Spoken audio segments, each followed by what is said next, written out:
lailatun nisfi min Sya'bana, malam pertengahan bulan Sya'ban. Jadi sunnah menghidupkan malamnya tuh.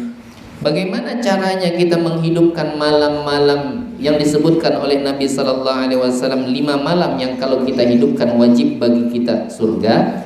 Cara menghidupkan malamnya ada beberapa pendapat ulama. Yang pertama, yahsulul ihya wal qiyam al-waridani fil ahadits bi mu'azzamil lail. Pertama yang harus kita lakukan, kalau kita ingin menghidupkan malamnya itu, gunakan lebih dari separuh malamnya itu untuk ibadah. Kalau kita anggap misalkan waktu malam itu masuk dari jam 6 sore sampai jam 6 pagi, satu malam tuh, berarti pertengahan malam kan jam 12. Nah, lebih dari jam 12 kita gunakan untuk ibadah. Lebih dari separuh malamnya, kebanyakan dari malamnya kita gunakan untuk ibadah, maka dianggap menghidupkan malamnya. Cara menghidupkannya, misalkan kita gunakan untuk ibadah, baik itu sholat sunnah atau untuk kita gunakan untuk baca Al-Quran. Bisa juga kita baca zikir, bersolawat dan sebagainya. Yang jelas kita gunakan untuk ibadah. Kebanyakan dari malamnya, artinya lebih dari separuh malamnya kita gunakan untuk ibadah. Ini pendapat pertama. Waqila bisa'atin. Menurut sebahagian ulama, walaupun cuma sebentar. Misalkan kalau pas kebetulan malamnya malam Sabtu, nanti udah kita ngaji, ya Pak Haji. Kalau misalkan malam nisfu Sya'ban malam Sabtu, kita tetap pengajian kan? Pengajian. Nah, jadi kita dianggap tuh kan ketaatan, bentuk ketaatan itu macam-macam. Salah satunya nuntut ilmu. Walau bisa hati, walaupun cuma sebentar. Misalkan 1 jam kita berkumpul, duduk bersama-sama, diniatkan untuk menghidupkan malamnya, dapat kita. Itu pendapat yang kedua. Yang ketiga, pendapat Sayyidina Abdullah ibn Abbas. Kata Sayyidina Abdullah ibn Abbas, untuk menghidupkan malam-malam yang disebutkan oleh Nabi Sallallahu Alaihi Wasallam, caranya bisalatil isya'i fi jama'atin. Salat isya berjamaah. Kenapa? Sebab Nabi Sallallahu Alaihi Wasallam sebutkan, man shallal isya'a fi jama'atin faka'annama shalla nisfal lail. Atau kama qala Rasul sallallahu alaihi wasallam, siapa orang yang sholat isya berjamaah, maka sama pahalanya seperti sholat separuh malam. Jadi udah separuh malam kita gunakan ibadah tuh. Jadi sholat isya berjamaah, kata Sayyidina Abdullah bin Abbas, sholat isya berjamaah. Setelah sholat isya berjamaah, berazam. Berazam itu berniat sudah kita dalam hati, nanti subuh mau sholat subuh berjamaah. Jadi nanti subuh kita mau sholat jamaah, azam kita kan belum masuk subuh tuh. Habis kita sholat isya, langsung kita berniat. Karena niat itu yang disebut dengan niat kan harus berbarengan dengan pekerjaan. Karena pekerjaannya belum disebut azam. Jadi cuman berazam, kita berazam nih, berniat, bercita-cita nanti sholat subuh saya berjamaah. Maka dianggaplah dia menghidupkan malam-malamnya. Maka kata Nabi Sallallahu Alaihi Wasallam, wa man shalla subha fi jama'atin faka'annama shallal laila kullaha. Siapa orang yang sholat subuh berjamaah, maka sama nilainya seperti sholat semalaman. Jadi kalau digabung dua nih, kita sudah dianggap menghidupkan malamnya. Jadi minimal, paling tidaknya nih kita, nah pas malam nisfu Sya'ban, salat isya berjamaah, subuhnya berjamaah. Tapi jangan berjamaah sembahyang subuh jam 7.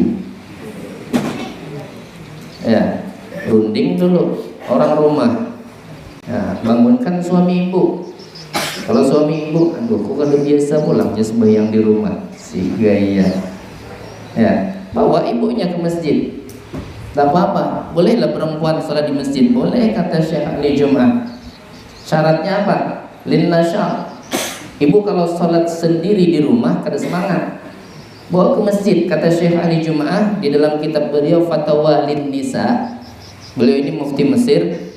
Boleh, kata beliau, kalau tujuannya supaya semangat, tapi bersyarat. Kata Syekh Ibrahim Al-Baijuri, satu di antara syaratnya tidak boleh berdandan, kada boleh berhias-hias. Kalau berhias-hias bagus di rumah. Satu. Yang kedua, tidak boleh pakai wewangian, macam kayak orang tidak tulak aruhan. Ya, bibir, mahabang bibir. nggak tolak sembahyang subuh. Ya, bebedak, berlapis-lapis, pakai parfum wangi-wangi.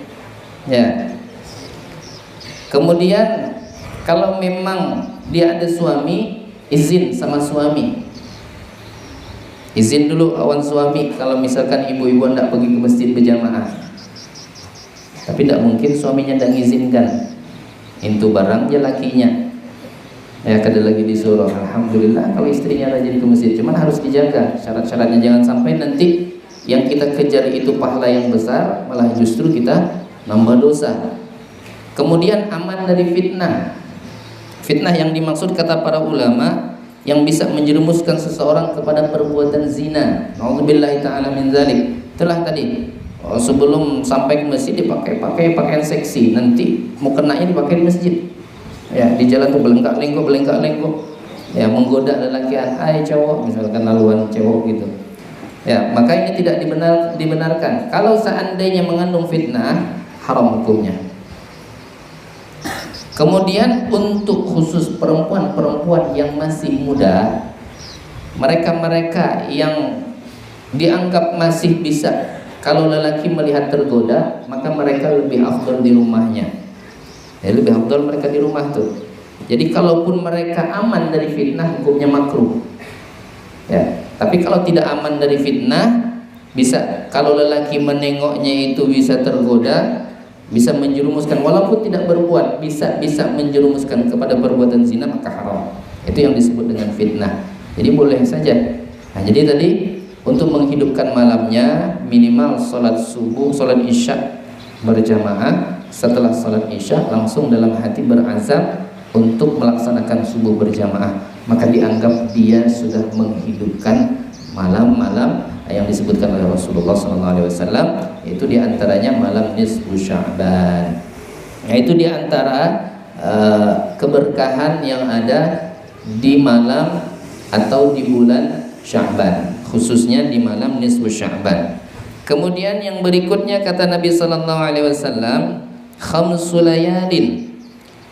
Ruwiya an Ibnu Umar radhiyallahu ta'ala anhuma qala khamsu layalin la yuraddu fihinna ad-du'a'u lailatul jum'ati wa awwalu lailatin min Rajab wa lailatul nisfi min Sya'ban wa lailatul qadri wa lailatul idain atau kama qala.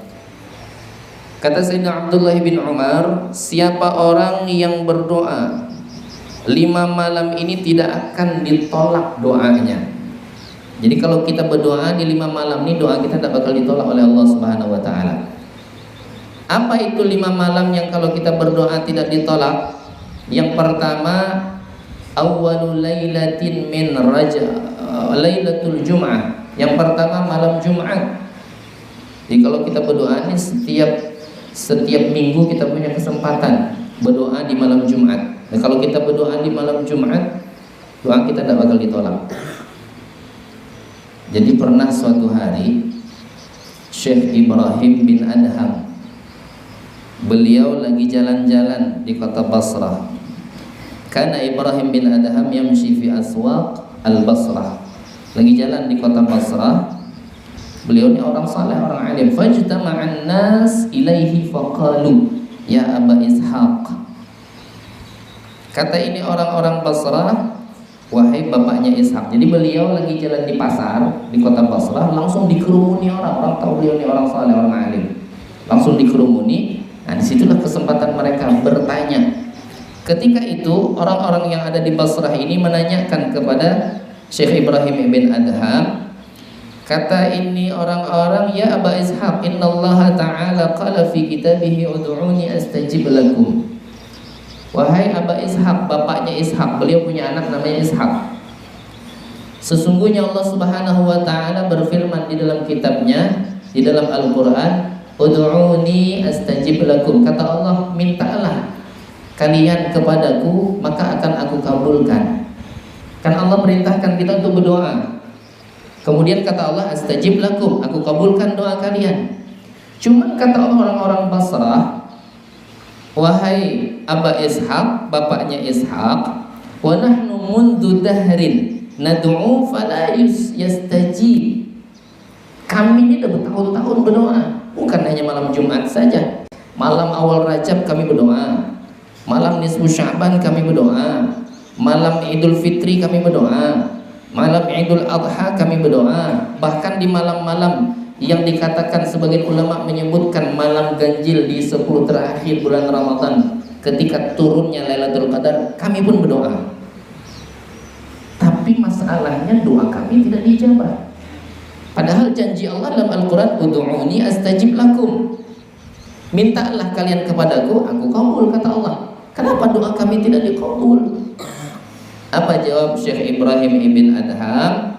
Kata beliau, beliau menjawab, ya ahlal Basrah, matat qulubukum fi asyrati asya, fa kaifa yustajabu du'aukum.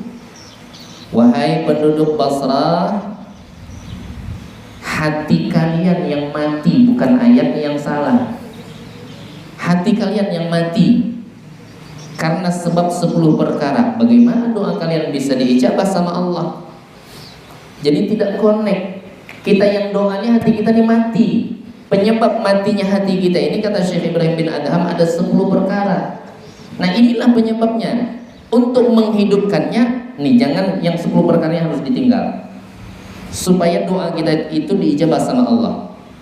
Kita pun mungkin merasakan apa yang dirasakan oleh penduduk Basrah ini. Kita doa udah puas, kita berdoa minta diberikan kesehatan malah sakit, minta dilapangkan rezeki malah susah, minta urusan kita cepat selesai tapi malah tambah susah, urusan kita tidak selesai-selesai, misalkan demikian. Banyak yang kita mohon dan minta kepada Allah, setiap hari kita minta, tapi nyatanya seolah-olah doa kita tidak didengar, tidak diijabah. Sedangkan Allah berjanji, ud'uni astajib lakum. Jadi mereka orang Basrah ini semacam kayak protes, bukan protes dengan ayatnya, menanyakan ada apa ini. Kata Syekh Ibrahim ibn Adham, hati kalian yang mati. Fakaifa yustajabu du'aukum, bagaimana Allah bisa kabulkan doa kalian? Apa di antara 10 perkara yang menyebabkan hati kita ini mati? Satu di antaranya, kata ya Syekh Ibrahim ibn Adham, idda'aitum adawata syaitan wa ta'tumuhu wa wafaqtumuh. Kalian mengaku jadi musuhnya syaitan. Kan kita ini ngaku jadi musuhnya syaitan. Inna syaitana lakum aduwwum mubin. Sungguhnya syaitan itu bagi kalian adalah musuh yang nyata. Kita pun mengakui syaitan itu tidak mau kita berteman sama syaitan. Cuman secara prakteknya kita ini cuman di mulut bilang musuh syaitan. Yang diinginkan oleh syaitan kita ikuti. Wa ta'tumuhu wa wafaqtumuhu. Kalian taat sama syaitan, kalian ikuti apa kehendak syaitan. Bilangnya musuh, tapi taat. Ini yang bisa menyebabkan hati kita tuh mati. Makanya pernah suatu hari dari Imam Wahab ibn Munabbah, riwayat ini dari Imam Wahab ibn Munabbah, annahu qala amarallahu ta'ala iblis. Allah subhanahu wa ta'ala memerintahkan kepada iblis la'natullah alaih. Apa kata Allah subhanahu wa ta'ala? Wahai iblis, engkau datangi kekasihku Nabi Muhammad SAW. Untuk apa? Nanti dia akan bertanya dan setiap pertanyaannya engkau jawab. Datanglah iblis ini karena perintah Allah, ayat ya Muhammad alaihi salatu wassalam, wa yajibuhu an kulli ma yas'aluhu, faja'u ala surati syaikhin sabih wa biyadihi ukazah.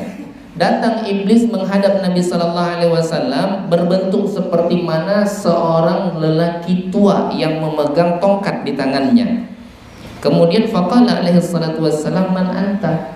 Ketika di hadapan Rasulullah nanya, kamu siapa? Kata Nabi sallallahu alaihi wasallam. Kemudian iblis ini jawab, qala ana iblis, aku adalah iblis.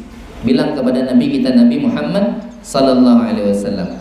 Kemudian qala limadza ji'ta? Kata Nabi sallallahu alaihi wasallam, untuk apa kamu datang ke sini? Wahai iblis, kata Rasulullah sallallahu alaihi wasallam, untuk apa kamu datang ke sini? Qala innallaha amarani an atika wa ajibuka an kulli ma sa'altani. Sesungguhnya Allah Subhanahu wa taala yang perintahkan aku datang dan aku siap akan menjawab seluruh pertanyaan yang kau akan. Kamu mau tanya apa? kata iblis.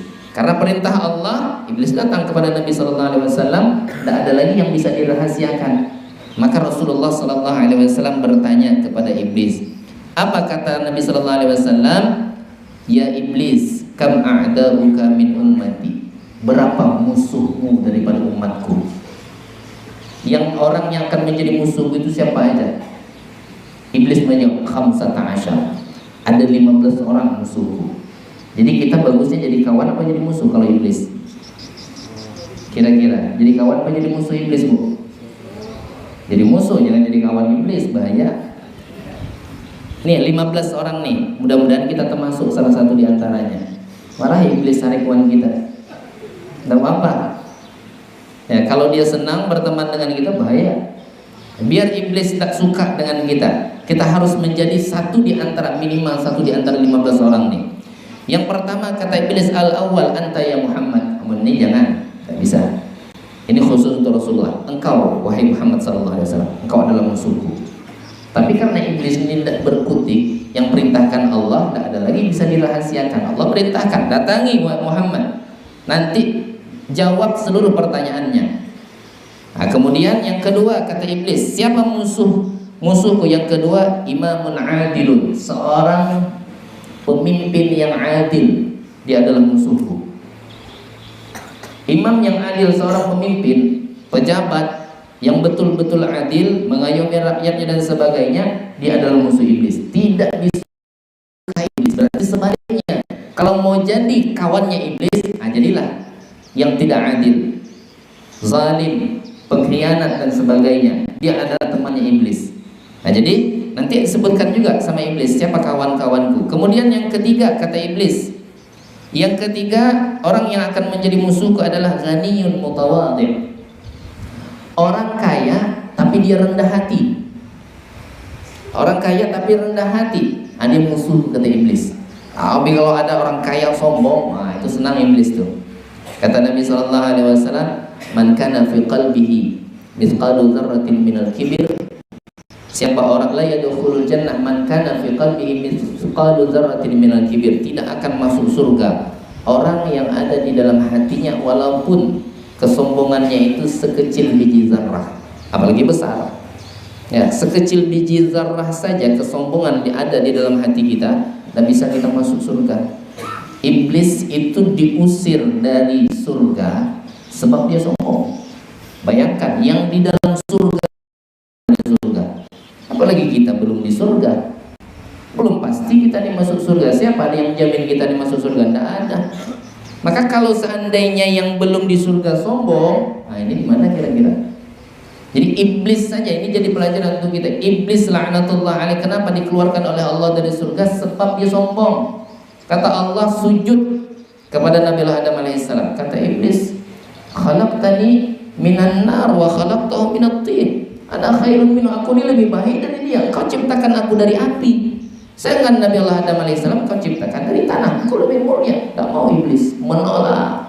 Disuruh sujud sama Allah, tidak mau. Karena dia merasa lebih mulia, karena merasa lebih hebat. Maka oleh karena sebab kesombongannya tadi, Allah usir iblis laknatullah alaih dari surga. Jadi yang ketiga kata iblis, yang menjadi musuhku adalah orang kaya yang rendah hati. Kemudian yang keempat, tajirun sadiqun, pedagang yang jujur.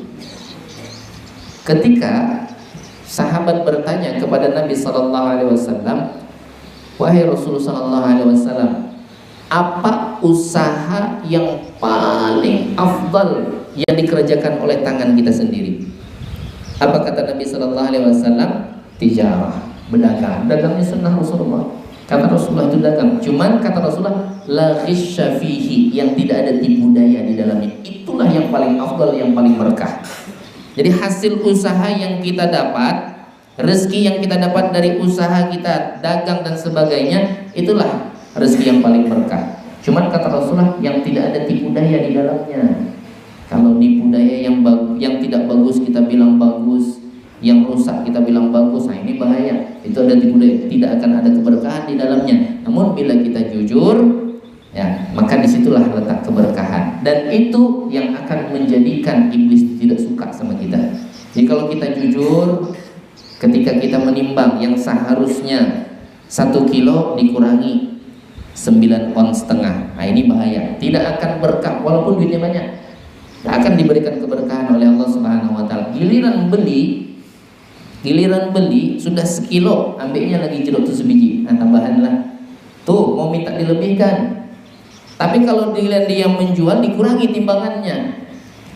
Wailul lil mutaffifin.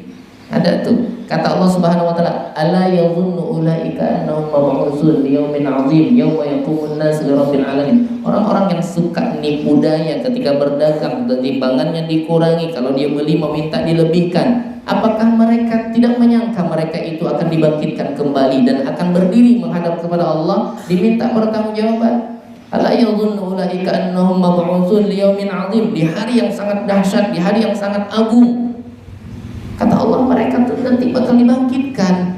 Mereka akan ditanya ketika mereka curang menimbang, ketika mereka menjual atau membeli, di situ ada tipu daya. Mereka tidak akan menyangka suatu hari nanti mereka akan ditanya oleh Allah Subhanahu wa taala.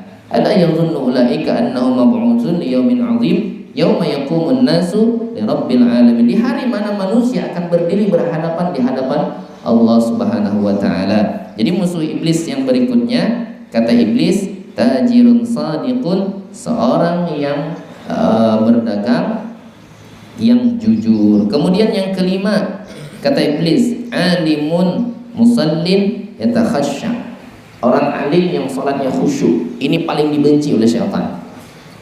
Sebab hadiahnya, kata Allah, bismillahirrahmanirrahim, qad aflahal mu'minuna alladzina hum fi salatihim khashi'un. Sungguh beruntung orang-orang yang beriman. Orang beriman yang beruntung, yang orang beriman seperti apa? Allah sebutkan alladzina hum fi salatihim khashi'un, mereka yang ketika salat khusyuk. Itu orang beriman tuh. Orang beriman yang beruntung, orang yang ketika dia salat khusyuk. Kalau cuma sholat saja tidak khusyuk, Allah sebutkan di ayat lain, kata Allah, fawailul lil musallin alladzina hum an salatihim sahun. Celaka bagi mereka yang sholat, yang ketika mereka sholat sahun. Mereka ketika sholat lalai. Yang sholat saja celaka, apalagi yang tidak sholat. Itu jawabannya sudah jelas. Sudah jelas pada saat kita hidup di dunia, ketika kita melakukan suatu ibadah, jangan bangga dengan ibadah kita. Belum tentu ibadah kita diterima. Contoh salat, seandainya salat kita tidak dalam keadaan khusyuk, tidak ada nilainya di hadapan Allah. Mazhab kita Imam Asy-Syafi'i memang tidak menjadikan khusyuk ini sebagai rukun, hanya perkara yang disunnahkan saja. Namun kadar pahala yang diberikan, kata Habib Ahmad bin Zain bin Alawi Al-Habsyi dalam kitab beliau Risalatul Jami'ah, kadar pahala yang diberikan ketika kita sholat itu hanya seukuran khusyuk kita. Kalau kita sholat tidak khusyuk, tidak ada pahalanya. Seandainya mencukupi syarat dan rukunnya, hanya sekedar menggugurkan kewajiban, nilainya tidak ada di hadapan Allah. Maka kita kalau sudah sholat nih menganggap kita udah yang paling baik. Nengok ada orang tidak sholat, sian betul tuh orang tuh tidak sholat. Padahal kita juga kasihan. Kenapa? Sholat kita tidak khusyuk, tidak ada nilainya di hadapan Allah Subhanahu wa taala. Makanya orang yang paling dibenci oleh syaitan adalah seorang alim yang ketika dia melaksanakan sholat dalam keadaan khusyuk. Kemarin pas awal-awal bulan Rajab, sudah saya jelaskan apa yang terjadi ketika kita sholat. Iblis itu datang. Idza hadara waktu shalah, apabila waktu salat sudah masuk, amara iblis alaihi la'nah junudahu bi ayyatafarraqu wa ya'tun nas wa yushghiluhum. Kata iblis ketika masuk waktu salat, diperintahkan bala tentaranya, yuk kalian menyebar, menebar kemana-mana, ganggu setiap orang yang hendak melaksanakan salat, datangi. Yang hendak melaksanakan salat, datangi. Ganggu mereka, sibukkan mereka, hatta yuakhiraha, sampai dia melambatkan sholat, sampai ditunda-tundanya nanti sholat. Itu tugasnya iblis, tugasnya syaitan. Disuruhnya bala tentaranya untuk menyebar, mendatangi orang-orang yang mau melaksanakan ibadah sholat. Yang tidak mau melaksanakan sholat tidak perlu diganggu, biarkan aja dia sudah tidak mau sholat, yang mau sholat saja. Kemudian kata iblis apa? Wa yushghiluhum 'anis shalah, sibukkan mereka daripada pekerjaan sholat, sampai hatta yuakhiraha an waqtiha, sampai dia nunda terus waktunya.